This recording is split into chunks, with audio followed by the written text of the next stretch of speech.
Qu'est-ce que la loi de l'offre et de la demande? C'est très simple, la loi de l'offre et de la demande affirme que sur un marché libre, le prix d'un produit est celui pour lequel il y a équilibre entre l'offre et la demande de ce produit. Prenons comme exemple la production du chou. Les agriculteurs produisent des choux que les clients achètent au marché. Si vous vous rendez sur un marché, vous remarquerez qu'il n'y a pas pénurie de choux et qu'il n'y a pas non plus 3 fois plus de choux produits que ce que les clients veulent acheter. Bien sûr, cela ne signifie pas qu'il y ait un ou deux choux qui soient jetés de temps en temps, ni qu'à la fin de la journée, vous puissiez encore trouver de tous les légumes sur l'étalage du marchand.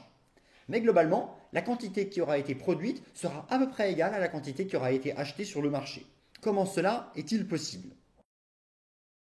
Imaginons un instant que le marchand ait une énorme quantité de choux produits par rapport à ce que les clients veulent acheter. Ou alors, cela revient au même, que les clients ces temps-ci n'aient pas envie de manger du chou. Dans tous les cas, cela revient à dire qu'il y a plus d'offres que de demandes. Dans ce cas-là, que va faire le marchand? Il va vouloir écouler son stock. Pour écouler son stock, il va baisser tout simplement le prix des choux. À ce moment-là, certains clients vont se dire que le chou n'est quand même pas cher et que ce serait une bonne affaire d'en acheter à ce moment-là. Et des clients qui seraient partis pour acheter d'autres légumes vont acheter des choux en voyant leur prix bas. À ce moment-là, cela va donc faire que la demande va augmenter, puisque plus de gens vont vouloir acheter les choux, et va donc s'équilibrer avec l'offre de choux qui est plus élevée. Ainsi, l'offre et la demande s'équilibrent à nouveau. Imaginons maintenant que les gens veulent acheter beaucoup plus de choux que la quantité qui est disponible. Le marchand, voyant que de toute façon, il va bientôt ne plus avoir de stock et que la totalité de ses choux vont être vendus, va en profiter pour augmenter le prix. En effet, le marchand cherche à gagner le plus d'argent possible. Il va donc essayer de les vendre le plus cher possible. Et voyant qu'il y a beaucoup plus de gens qui veulent acheter des choux que de choux à vendre de toute façon, il sait qu'il n'aura aucun problème à écouler la totalité de son stock. Voyant que le prix augmente, les clients vont se dire que ça n'est pas si intéressant que ça d'acheter des choux. Et vont donc reporter leur achat sur d'autres légumes moins chers. Et seuls les gens qui veulent vraiment acheter des choux, même s'ils sont plus chers, vont les acheter. À ce moment-là, l'offre et la demande vont à nouveau être équilibrées. Remarquez bien sûr que le marchand n'a aucun intérêt à augmenter trop quand même le prix des choux, car s'il augmente démesurément le prix, plus personne ne voudra acheter de choux et à ce moment-là, il ne pourra plus vendre les choux qu'il a. Mais il y a un deuxième aspect très intéressant dans la loi de l'offre et de la demande. Il s'agit de ses conséquences à long terme.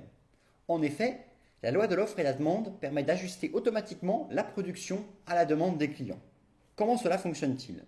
Reprenons notre exemple du chou. Comme nous l'avons dit tout à l'heure, s'il y a surproduction de choux, les marchands vont baisser leur prix de façon à pouvoir écouler la totalité de leur stock. Mais cela signifie, si les choux se vendent moins cher, que les agriculteurs vont faire moins de profit en cultivant des choux. Ils vont donc se rendre compte que la production du chou n'est pas très rentable et vont donc choisir pour la saison suivante de cultiver moins de choux et de reporter leur production sur des légumes plus rentables. En faisant cela, la production va s'adapter à la consommation et le prix pourra revenir à un prix normal qui était le prix avant qu'il y ait surproduction. La production se sera donc, grâce à ce mécanisme, adaptée automatiquement à la demande des clients. Imaginons maintenant qu'il y ait pénurie de choux. Comme nous l'avons dit tout à l'heure, les marchands vont augmenter leur prix. Les agriculteurs vont alors se rendre compte que la production du chou est très rentable et vont donc en profiter pour en produire plus, de façon à gagner plus d'argent. À la saison suivante, il va donc y avoir plus de choux produits, ce qui correspondra donc bien à la demande de la population qui voulait plus de choux que ce qui était produit et disponible sur le marché. Le prix va alors revenir à un prix plus normal, au lieu du prix élevé qu'avait utilisé le marchand pour gagner plus d'argent lors de la pénurie, et la production se sera adaptée automatiquement à la demande. Comme vous voyez, la loi de l'offre et de la demande permet donc à court terme de créer des prix tels que l'offre et la demande s'équilibrent en permanence et à long terme d'ajuster automatiquement la production à la hausse ou à la baisse selon la demande des clients. Et le prix revient alors à un prix plus normal lorsque la production s'est adaptée à la consommation. Et c'est ce mécanisme qui, en permanence, nous permet de nous rendre dans un supermarché et de trouver tous les rayons remplis et que pour autant, il n'y ait pas une énorme surproduction de toutes les marchandises qui sont disponibles. La production et la consommation s'ajustent en permanence, C'est un phénomène qui se produit partout dans l'économie et tout le temps, dans tous les domaines et pour toutes les productions, que ce soit les biens ou les services.